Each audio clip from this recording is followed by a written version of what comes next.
연세대 국문과의 교수로 지냈던 정현종님의 시인이시죠. 방문객이란 시에 이런 대목이 있습니다. 방문객이란 시입니다. 사람이 온다는 건 실은 어마어마한 일이다. 그는 그의 과거와 현재와 그리고 그의 미래가 함께 오기 때문이다. 한 사람의 일생이 오기 때문이다. 오늘 여러분이 이 자리에 계신 것은 한 사람의 일생으로 지금 이 자리에 와 계신 것입니다. 여러분, 이런 감격스러운 순간에 예수 믿는 사람은 할렐루야를 외치고 또 아멘으로 화답도 하고 그렇게 해요. 한번 해볼까요? 할렐루야. 예, 진짜 감사한 일이죠. 어떤 목사님 한 분 계셨어요. 그분이 교회를 세웠는데 그분이 세운 교회는 교회 2층이었습니다. 빌딩의 2층에 상가교회였는데 반면에 1층에는 무당집이 있었습니다. 무당집이 뭐 하는 데고 싶어서 늘 궁금했던 차에 마침 이제 구판이 벌어지는 거예요. 그래서 어떻게 무당이 구슬을 하나 궁금해서 이제 구경을 이렇게 했는데 갑자기 구슬하던 무당이 말이에요. 구슬 딱 멈춰더니 이 중에 지금 예수 믿는 사람이 와 있다라는 거예요. 귀신같이 알죠? 무당같이 아나? 그래 말해야 되나? 하여튼 무당같이 알고는 이 중에 예수 믿는 사람이 와 있어서 이제 굿발이 지금 안 내린다라는 건 누구냐고 다그쳐 묻는 거예요. 그러니까 목사님이 좀 찔리잖아요. 그래서 손을 이렇게 들었더니 누구냐고 그랬더니 2층의 교회 목사인데요 이렇게 얘기했어요. 아이, 목사님 왜 여기 계시냐고, 올라가시라고, 빨리 가시라고, 굿발이 지금 안 내린다고 그렇게 해서 이제 자리를 피했어요. 그 다음 주일이 되었습니다. 주일날 이제 일요일날 예배드리는 때가 됐는데 개척교회는 정말 한 사람이 귀하잖아요. 어느 교회는 한 사람이 다 귀합니다만은 근데 한꺼번에 무려 7명이나 세 가족이 교회에 오게 된 거예요. 막 목사님 흥분을 해가지고 이제 말씀도 전하고 예배를 다 마치고 난 이후에 이제 물어봤습니다. 어떻게 이게 교회에 오시게 됐냐고, 누구 소개로 오게 됐냐고. 그러니까 7명이 뭐라고 대답했냐면 사실은 1층에 전 보러 왔는데 무당이 진짜 복 받고 싶으면 위로 올라가라 그래가지고 왔다라는 거예요. 세상에, 야, 무당도 이런 무당이 다 있네요. 그 다음날 이제 길을 가다가 우연찮게 이제 무당분을 이렇게 우연찮게 만나게 됐어요. 인사를 해야 될 거 아니겠습니까? 그래서 아유, 고맙다고, 사람이 참 귀한데 사람을 보내서 고맙다고 얘기를 하니까 이 무당이 뭐라고 말했냐면 같은 업종끼리 도우며 살아야 되죠. 같은 업종은 아닌데 무당분은 그렇게 생각했는가 봐요. 그러면서 그 다음 얘기가 중요해요. 나는 진짜 종교가 교회란 걸 나는 알고 있는데 나도 때가 되면 나가려고 그렇게 생각을 하고 있다고. 자, 혹시 무당이 보내서 오신 분 안 계시겠죠? 그렇다 하더라도 하나님이 보내서 여러분이 이 자리에 와 계신 줄 믿습니다. 하나님이 여러분을 보내주신 거예요. 그래서 오늘 이 자리는 여러분을 축복하는 자리예요. 마음껏 뭐 생각하지 말고 마음껏 누리고 생각하고 마음껏 누리고 돌아가는 저와 여러분 될 수 있기를 바랍니다.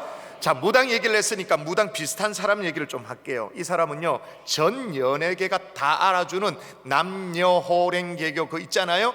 일본 불교라고 말할 수 있나요? 그 신자였습니다.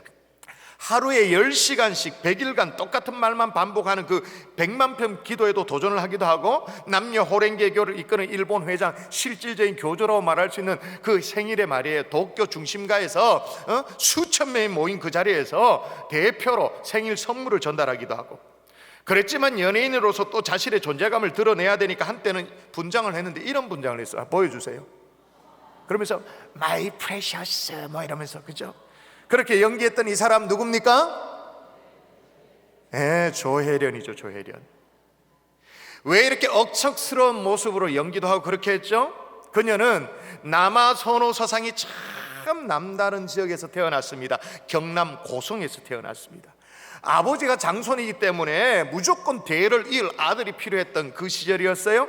이제 첫째 딸도 아니고 조혜련 씨가, 둘째 딸도 아니고 셋째 딸도 아니고 무려 5째 딸로 태어난 거예요. 5째. 구방 뭐 말할 것도 없죠. 태어날 때요, 워낙 머리가 커가지고 이제 할머니가 그 애를 받으면서 나오는 이 대갈통만 보고, 우와, 조씨 집안에 이제 아들이, 대를 이을 아들이 태어난다고 막 너무나도 좋아 막 환호성을 질렀거든요. 근데 정작 다 나와 보니까 대갈통만 커. 나 보니까 딸이야.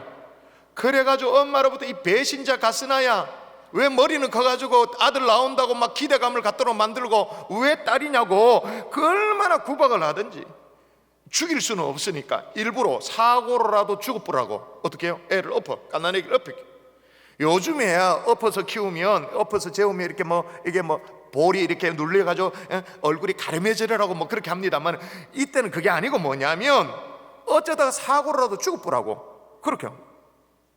하여튼 구박 가운데 대학은 무슨 언감생신, 대학을 생각할 수 있어? 생각할 수도 없죠. 그런데 악착같이 공부를 해서 대학에 합격을 했더니 엄마가 뭐라고 하면 쓸데없는 가스나 돈 버리는 짓거리 했다고. 부지깽이 아시죠? 부지깽이를 가지고 두들겨 맞고 얻어맞고 말로 다 할 수 없는 구박을 받았죠. 어찌 개그맨이 되었어요? 개그맨이 되고 난 이후에 자기 자신의 어떤 존재를 증명해 보여야 되니까 아주 미친 듯이 활동을 한다. 미친 듯이. 그래서 아까 얘기한 그 골룸도 되어보고 일본 방송에 출연도 해보고 도전도 하고 그랬어요. 근데 문제가 뭐냐? 가슴이 채워지지 않더래요. 이게 뻥 뚫린 것처럼 이 공허함이 그렇게 몰려들어요. 집안 종교였거든요. 남녀 호랭개교 그거 집안 종교에 매달려가지고 하루에 10시간씩 똑같은 주문 외우면서 그렇게 기도도 해봤는데 아무 소용이 없어요. 아무 소용이 없어요. 닥치는 대로 책도 읽었습니다. 책도 읽고 온갖 종교의 경서들 다 읽고. 여러분 팔만대장경 같으면, 팔만대장경은 여러분 그거 어디 가가지고 사진 찍고 그래 하는 거지. 그걸 읽는 사람이 누가 있어요? 팔만대장경. 그런데 그걸 실제로 다 읽기도 하고, 심지어는 데이비드 호킨스 박사의 의식혁명을 수십 번 읽기도 하고. 그런데도 채워지지 않은 이 가슴, 이 공허함 때문에 몸부림을 쳤대요. 그래서 어떻게 해요? 급기야는 우울증이 온 거예요. 여러분 아이러니하지 않으세요? 사람을 웃기는 게 직업인데 자기 자신은 정작 우울증이 와서 그것도 아주 심각하게 온 거예요. 근데 이게 어떻게 해결됐냐? 전혀 다른 모습을 한번 보여주시겠어요? 조혜련 씨입니다. 저기 어떤 자리일까요? 어떤 자리? 이 자리죠. 이 자리. 작년 이맘때 우리 교회 와서 다녀가실 때 사진에 그때 직접 한 얘기가 있습니다. 뭐라고 말했냐면 자기가 이렇게 예배 자리, 오늘 같은 이런 자리죠, 초청을 받아서 이렇게 어떤 예배 자리에 갔었답니다. 갔는데 앞에서 누가 노래를 부르는데 그런 노래를 부르더래요. 하나님의 은혜로 있을 데 없는 자. 근데 그게 자기 얘기더래요. 쓸데없었잖아요.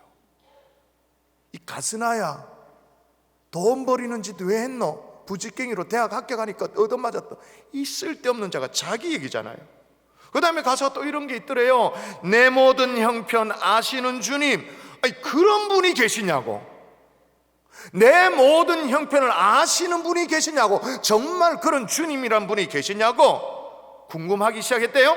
그 이후로 완전히 달라지는데, 이 조혜련 씨가 직접 쓴 책이 있습니다. 반전의 하나님이라는 책에 보면 뭐라고 기록을 해놨냐면, 제가 직접 한번 읽어드릴게요. 뭐라고 얘기를 했냐면, 내 나이 45살이 되던 해 내 자신조차 믿기 어려울 만큼 내 인생이 뒤바뀌는 놀라운 반전이 일어났다. 예수님이 나를 찾아오신 것이다. 그리고 당신을 부정하던 나를 만나주셨다. 내가 그분을 믿고 영접하게 되었다. 할렐루야. 여러분, 이 조혜련 씨에게 찾아오신 주님, 이 예수님, 여러분에게 필요하지 않으세요? 정도의 차이는 있겠습니다만 우리도 다 공허함을 안고 살아갑니다. 어떤 경우는 막 몸소리칠 정도로 공허할 때가 있어요. 이 공허 예수님이 다 해결해 주실 수 있는 줄 믿습니다. 자, 그러면 좀 더 구체적으로 왜 예수님이 필요한가? 여러분 오늘 정말 귀한 시간 내서 다 이 자리에 오신 거 아니겠어요? 귀한 시간을 내서 왔는데 허접한 주변 얘기만 듣고 그렇게 돌아가면 이건 너무 험한 거 아니겠어요? 아주 그냥 기독교 신앙의 아주 정곡을 얘기 듣고 돌아가십시다. 왜 우리가 예수님 필요한가? 왜 멀쩡하게 잘 사는데 왜 필요한가? 따라 하십시다. 내 죄 때문에. 내 죄 때문에. 여러분 우리가 인생을 살면서 웬만한 문제는 다 해결할 수 있습니다. 웬만하면. 그러나 절대로 해결할 수 없는 문제가 있습니다. 그게 뭐냐? 내 죄 문제죠. 내 죄 문제. 과거에 성철 스님 아시죠? 웬만하면 다 아실 거예요. 성철 스님이 돌아가시면서 이 탄식했던 문제가 바로 이 문제잖아요. 내 죄. 한때 한국의 불교계를 이끄는 큰 어른으로서 영혼을 맑게 하기 위해 가지고는 10년 동안 불에 익히지 않는 생식을 하고 그렇게 했잖아요. 또 영을 맑게 하기 위해 가지고 수행을 하면서 밤에 눕지도 않고 장좌불화 그렇게 해가지고 아주 대단한 어른이었죠. 근데 돌아가실 때 열반송을 남기는데, 스님이 돌아가실 때 남기는 유언가도 같은 게 열반송입니다. 열반송을 뭐라고 남겼냐면, 내 죄가 얼마나 많은지 수미산을 넘는다. 그 수미산이 어떤 산이냐? 불교의 전설에 나오는 산이에요. 수미산의 높이가 얼마냐? 대략 그 높이가 80만 킬로에 해당되는 높이에요. 성철 스님 뭐라고요? 내 죄가 얼마나 많은지 수미산을 넘는다. 성철 스님이 우리에게 남긴 교훈이 뭐예요? 수행을 통해서 죄가 없어지는 것이 아니라 죄가 깨달아진다라는 거예요. 더 죄가 깨달아진다라는 거예요. 어떻게 할 수 없는 죄. 그래서 성경도 뭐라고 말하냐면, 같이 한번 읽어볼까요? 같이 한번 읽습니다. 시작. 모든 사람이 죄를 범하였음에 하나님의 영광이 이르지 못하더니. 아멘. 모든 사람이 죄를 범하였다는 거예요. 어떤 사람이요, 차를 운전하고 가는데요, 차를 몰고 가다가 교통경찰이 이제 스탑하면서 이제 걸렸죠. 걸렸는데 과속입니다, 면허증 주십시오 라고 얘기하는 거예요. 딱지를 떼려고 막 그렇게 하는 거예요. 그러니까 운전하던 사람이 조금 이렇게 사정도 해보잖아요. 사정도 하고 그렇게 하는데, 자기도 모르게 내뱉은 말이 뭐라고 내뱉었냐고, 순경 아저씨, 제가 술 한잔을 했더니 정신이 없어서 지금 가속을 했다고. 경찰이 뭐라? 음주운전을 했어요? 음주운전 추가입니다. 그랬더니 그 옆에 앉아있는 조수석의 아내가 거들면서 이제 또 사정하면서, 선생님, 이 사람이요 무면허라서 맨정신에는 운전을 못합니다, 겁나가지고. 그래서 술 한잔 했습니다, 그렇게 말하는. 무면허예요? 가중처벌이 됩니다, 그렇게. 마지막에 뒷좌석에 앉아있는 이 장모가 이번에 나섭니다. 거 봐라, 내가 오래 못 간다 그랬지? 자동차를 훔쳐서 타면 오래 못 간다 그랬지? 그 자리에서 절도죄로 체포되었다라는 전설과도 같은 얘기가 있습니다. 여러분, 여러분이 있는 작은 죄, 별거 아닌 것 같은 죄, 그 죄의 끈앞을 한번 싹 당겨볼까요? 뭐가 딸려 나오는지 한번 당겨볼까요? 계속 당겨볼까요? 당기면 뭐가 나올까요? 그 끝에 뭐가 나올까요? 아마 시커먼 죄덩어리가 툭 튀어나올 거예요. 잘 숨겼지만 당겨내면 아마 시커먼 죄덩어리가 나오고. 왜냐하면 보세요, 성경에 이렇게 말합니다. 만물보다 거짓되고 심히 부패한 것이 마음이다, 그렇게 말했어요. 마음에서 죄가 툭 튀어나오는 거죠. 이건 태생적인 거예요. 아예 원래부터 본디 그런 거예요. 보세요, 구수인이 그 피부를, 표범이 그 반점을 변하게 할 수 있느냐? 할 수 있을진데 악에 익숙한 너희도 선을 행할 수 있으리라. 무슨 얘기냐? 구수인이라는 것은 피부가 검은, 원래 태어날 때부터 검은 사람을 말하는 거예요. 그 검은 피부를 어떻게 어쩌겠냐는 거예요. 아니, 표범이 그 반점을 변할 수 있느냐? 안 된다라는 거죠. 타고났다라는 거예요. 그러니까 우리가 죄를 지어서 죄인이 아니고 그렇게 본질적으로 죄인으로 태어났다, 그 말이에요. 스탠퍼드 대학 아시죠? 스탠퍼드 대학. 스탠퍼드 대학의 심리학과 명예교수인 필립 짐바르도라는 교수가 있습니다. 필립 짐바르도라는 교수가 루시퍼 이펙트라는 책을 냈어요. 이 책 때문에 전 세계 심리학계에 큰 반향을 일으키게 되어졌는데, 이 짐바르도 교수가 어떤 실험을 했냐면 학교 지하에 가짜 교도소를 만든 거예요. 교도소를 만들어 실험을 합니다. 육체적으로 건장하고 정서적으로, 정신적으로도 건장한, 전혀 문제가 없는 24명의 미국과 캐나다 이런 중산층 이상, 그래도 사는 것도 괜찮게 사는 그런 남학생을 뽑아가지고 두 집단으로 나눴습니다. 하나는 교도관의 역할을 맡기고 또 절반은 죄수의 역할을 각각 맡겼어요. 그리고 2주 동안 관찰을 하려는 계획이었습니다. 처음에는 학생들이 이게 단순히 알바인 줄 알고, 교도관 재밌잖아요, 죄수도 뭐 재밌잖아요, 그렇게 막 새로운 경험이니까 상황을 즐기더래요. 뭐 죄수 역할도 하고 교도관 역할도 하고. 근데 얼마 딱 지나니까 교도관 역할을 맡았던 이 학생들이 말이에요, 허용되지 않는 처벌을 하기 시작하는 거예요. 가혹행위를 하기 시작하는 거예요. 한 번 시작된 이 폭력이 말이에요, 통제가 안 되는 거예요. 그리고 또 죄수 역할을 맡은 이 학생은 실제로 자기가 죄수가 된 것처럼 죄수와 같은 그런 행태를 막 보이기 시작하더래요. 며칠이 지나니까 극도의 정서불안, 어떤 이런 것들이 막 몰려와 가지고는 어쩔 수 없이 실험을 2주 동안 계획을 했는데 6일 만에 실험을 중단했어요. 그러면서 내린 결론이 뭐냐? 인간 속에 있는 악은 상황에 따라 억제되고 있을 뿐이지 악이 활개를 칠 수 있는 상황이면 누구든지 짐승의 이빨을 드러내게 된다라는 거예요. 여러분, 우리 속에 있는 이 죄, 우리 속에 인이 박혀있는 이 죄 문제, 단순히 억제되어 있는 이 짐승의 이빨, 이거는 여러분 어떻게 하시겠어요? 이거 어떻게 하시겠어요? 여러분, 이 문제를 어떻게 해결할 수 있는가? 오늘 본문 다시 한번 읽어볼까요? 같이 한번 읽도록 합니다. 시작. 그리스도께서도 단번에 죄를 위하여 죽으사 의인으로서 불의한 자를 대신하셨으니 이는 우리를 하나님 앞으로 인도하려 하심이라. 바로 십자가에 돌아가신 예수 그리스도가 해결할 수 있는 줄 믿습니다. 어떻게 해요? 우리의 죄를 대신해서 십자가에 죽으심으로. 또 하나, 우리에게 예수가 왜 필요한가? 한 번 더 따라할까요? 죽음 때문에. 한 번 더, 죽음 때문에. 제가요, 예언을 잘합니다. 근데 이 예언이 적중 100%입니다. 한번 해볼까요? 여러분, 이 자리에 계신 여러분들이요, 100년 후에 마카 다 죽습니다. 적중률 100% 예언이잖아요. 그죠? 마카 다 죽을 확실한 예언이. 사람들은 다 죽어요. 진시황도 불로초 구하고 엄한 거 다 했습니다만 그의 나이 50에 죽었습니다. 그런데 여러분, 우리 주변에 어떤 사람이 있냐면 죽었다가 살아난 사람이 있어요. 죽었다가 살아난 사람이 꽤나 있어요. 의학적으로 이런 사람을 뭐라고 부르려 하냐면 임사체험자라고 말해요. 임사체험자. 1975년도에 의학 박사 레이몬드 무디라는 사람이요, 3 뒤에 3이란 책을 발간하면서 임사체험자에 대해서 사람들의 세간의 주목을 끌기 시작했습니다. 이 무디 이 의사가 뭐라고 했냐면, 어떻게 했냐면 150명의 임사체험자들을 전 세계에서 다 모았습니다. 모아서 이들에게 어떤 일이 일어났는가, 그걸 연구해서 4가지 공통점을 발표를 했습니다. 뭐라고 말했냐면, 첫 번째 나타나는 현상이 유체 이탈을 경험하는 거예요. 유체 이탈. 죽은 자기 시신을 이렇게 내다보는 거예요, 자기가.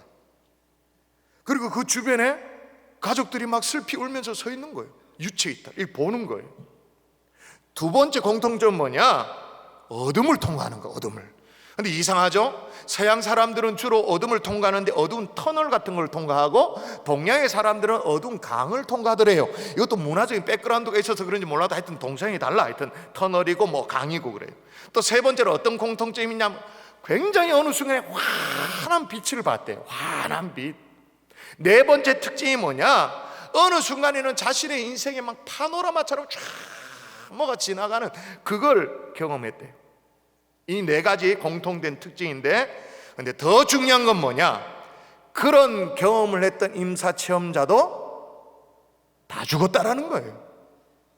진짜로 다 죽었다라는 거예요. 다시 다 죽었어요. 여러분, 멀리 갈 것도 없이 우리 경산중앙교 교육자 가운데도 죽었다 살아난 사람이 있어요. 박용훈 목사라고 있어요. 어디 앉아 계실 거예요. 어디 있을 겁니다. 저 뒤쪽에 계시네. 나중에 찾아가서 물어보세요, 진짜인지. 7살 때 갑자기 죽음을 맞이했습니다. 물론 하나님이 배우의 어떤 계획하심이 있었는데 그걸 뭐 그 사연을 다 설명할 시간은 없고, 하여튼 7살에 어린 나이에 어느 날 오후 3시에 자기 쓰러졌대요. 쓰러졌는데 뭐 어떻게 다시 이제 깨어났대요. 근데 3시에 그런 일들을 경험하고 저녁 9시에 진짜로 쓰러져 버린 거예요. 완전히 쓰러진 거예요. 그래서 119에 실려갔어요. 근데 이 꼬맹이가, 어린 7살짜리밖에 안 되는 이 꼬맹이가 임사체험자들과 똑같은 경험을 한 거예요. 의식은 살아있는데, 말소리도 들리고 다 들리는데 몸이 안 움직이는 거죠. 그 의사가 뭐 진단을 하더래요. 뭐 이렇게 뭘 하고 뭐 하는데, 사망 선고를 하고는 자기에게 흰 천을 덮더래요. 기가 막히죠. 가족들은 더 청천벽력이에요. 병원에서 뭐라고 하면, 사망 선고를 했으니 빨리 수납하고 장례를 치르라는 거예요. 장례 절차를 밟으라는 거예요. 근데 너무 이게 막 갑작스러운 일을 닥쳤기 때문에 그 저녁에 수납을 할 캐시가 없죠. 현금이 없잖아요. 카드로 하면 안 되나 그럴 텐데, 이 지금 35년 전 얘기입니다. 35년 전에는 카드 뭐 이런 거 안 하던 시절이에요. 수납하려면 그래도 현금으로 결제를 해야 되는 그런 상황인데, 그 밤에 뭐 너무 당황스럽기 때문에 뭐 없는 거예요. 그래가지고 응급실 한쪽에 흰 천을 덮은 상태로 한쪽에 밀쳐져 있었습니다. 그 밤을 지새우게 되어졌죠. 그 당시에 뭐 예수를 믿고 뭐 이렇게 왔다 갔다 하긴 했지만 막 술, 담배 쩔어 지내던 아버지가 말이에요, 그 자리에서 회개를 하고 돌이키고 그 아들을 붙잡고는 살려달라고 기도를 합니다. 기도를 하고 이제 밤을 꼴딱 새게 되어집니다. 그런데 4시 40분, 새벽 4시 40분, 시간도 정확하게 기억하고 계세요. 숨이 멎은지 지금 시간이 몇 시간이 흘렸어요. 굉장히 많이 지났잖아요. 그런데 그 아이가 스스로 자기를 덮어둔 흰 천을 열어 제치고는 일어나가지고, 엄마 내가 왜 여 있노 그러더래요. 요 어디고 그러더래요. 완전 난리가 났죠. 다 뒤집어지는 거예요. 그래서 뭐 오만 검사 다 하고 뭐 여러 병, 한 병원도 아니고 여러 병원에서 검사를 다 하고, 그래도 아무 이상이 없어, 문제가 없어. 그 지금 어떻게 됐어요? 멀쩡히 우리 교회 목사님 하시잖아요. 장가도 가십니다. 애도 낳습니다. 그리고 그 아버지도 나중에 이어서 목사님이 되셨어요. 그때 이제 이 얘기를 우리가 다 듣고 우리 간증을 함께 나누거든요. 교육자들끼리 우리끼리 하는 농담으로 그런 얘기하죠. 이야, 그때 신용카드만 한 장 있었으면 완전 냉동실로 바로 보내는 건데 신용카드 그게 없어가지고 지금. 자, 여러분 물어보십시다. 중요한 얘기예요. 다시 살아난 박용훈 목사님도 여러분 대답하세요. 100년 후에 어떻게 될까요? 다시 죽습니다. 확실히 죽음을 맞이할 거예요. 여러분 동의하십니까? 동의하면 고개 끄덕끄덕 해보세요.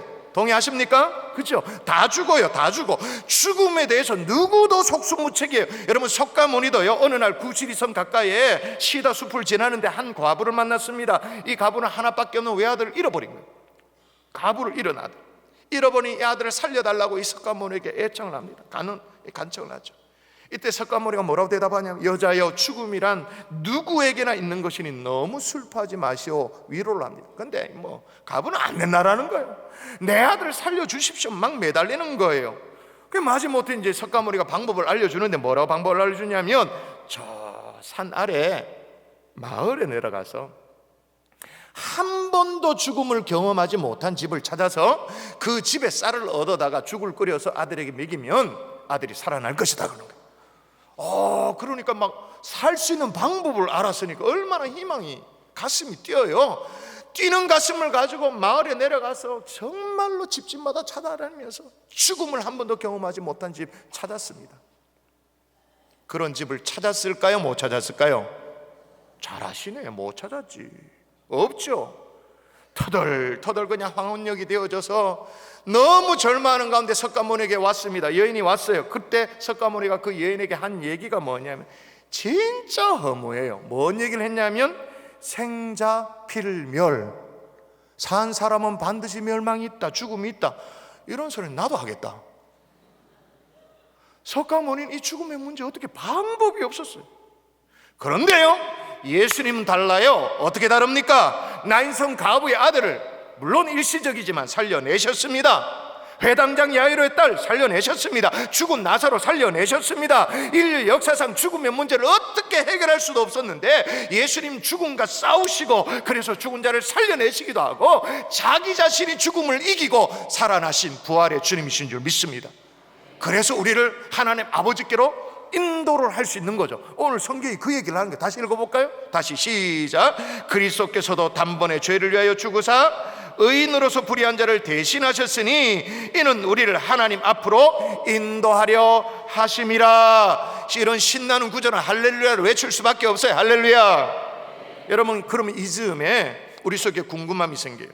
좋아요, 예수란 분이 참 십자가에서 그래 고생했다는 거 알겠고 참 고마운 일을 했다는 것도 알겠는데, 아니 내 죄는 내 죄고 예수는 예수지. 그 의로운 분이 불의한 나를 대신하여 죽었다, 내 죄를 대신하여 죽었다, 어떻게 그럴 수 있게 할 수 있냐는 거예요. 그런데 여러분, 이건 하나님이 우리 애를 구원하시는 방법이죠. 도저히 자기 죄를 해결할 수 없으니 대신 해결하는 하나님의 방법이에요. 여러분, 우리 주변에 비슷한 원리가 있기 때문에 금방 이해할 수 있어요. 여러분, 조금 있다가 날씨가 좀 추워집니다 칩시다. 서리가 내린다 쳐요. 찬바람이 불어요. 그러면 이 도로에 시내 가로수들 옷을 갈아입죠.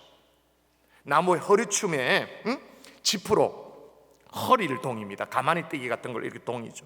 저는 그게 날씨가 추워져서 나무들 이제 외투를 입혀주는 줄 알았어요. 그게 따뜻하게 겨울날하고 보일러 떼주는 것처럼 그런 줄 알았어요. 근데 이 산림청 직원한테 물어보니까 진짜 그게 무식 충만한 생각이었어요.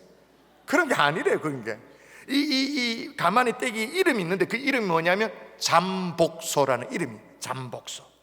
날씨가 서늘해지고 이제 막 서리가 내리고 그러면 월동을 위해 가지고 해충들이 말이에요, 벌레들이 말이에요, 따뜻한 곳을 찾는데요.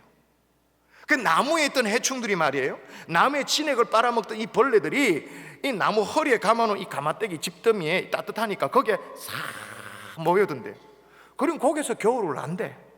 그럼 어떻게 했냐? 겨울을 나고 난 이후에 봄이 오면 어떻게 하면 되냐? 사람들이 요 가마니를 풀어가지고 봄에 짚을 풀어가지고 그걸 그대로 불사지르는 거예요.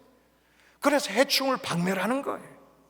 자, 여러분 대답하실 수 있을 거예요? 물어보십시다. 원래 그게 어디에 있었던 해충이에요? 원래는 나무에 있었던 거죠. 원래 어디에 인이 박혀 있었던 벌레였어요? 나무에 있었지. 태워 죽이면 뭐를 태워야 됩니까? 원래는 나무예요. 뭘 박살을 낼 것 같으면 뭘 박살을 냈어야 돼요? 나무였어요. 그런데 가마두었던 집만을 태우는 거예요. 요 원리인 거예요. 하나님이 우리에게 있던 죄를 그의 아들 독생자에게 옮겼어요. 옮겼는데 원래는 어디에 있었던 죄냐? 내게 있던 죄지. 어디에 인이 박혀있는 죄냐? 내 속에 인이 박혀있던 그 죄지. 근데 그걸 예수께 옮겼어요. 원래는 누가 죽어야 되는데 내가 죽어야 되지, 죄 때문에. 근데 예수가 대신 죽도록, 그래서 대신에 우리에게는 죄가 뿌리째 뽑혀나가도록 하신 거예요. 더 이상 죄의 권세 아래에 살지 않도록 하신 거예요. 죽음의 종로로 사지 않도록 하나님께서 하신 거예요. 이것도 신나는 대목이다. 할렐루야. 아멘이십니까? 이 예수님 필요하지 않으세요? 말씀의 결론을 맺을게요. 그래도 나는 예수가 필요 없다고 생각하는 분들이 있을 것입니다. 죄사함 그 필요도 없다, 뭐 단란하게 가족들 잘 살고 있고 나름 벌만큼도 벌고 있고 사회적 지위도 이만하면 괜찮고 아실 것 하나 없다, 그렇게 생각하는 사람 있을 거예요.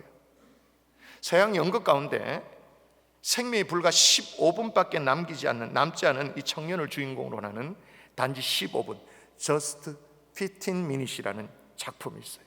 내용이 어떤 거냐면 총명한 이 젊은 청년이 말이에요, 대학을 마치고 결혼을 앞두고 있는데 박사학위 논문을 제출해놓고 있는 그런 상황 속에 갑자기 어느 날 가슴에 통증이 느껴지는 거예요. 병원에 갔더니 시한부 인생이라는 거예요. 하늘이 노래지죠. 근데 더 노래지는 건 뭐냐? 남은 생명이 15분밖에 안 남았다라는 거예요.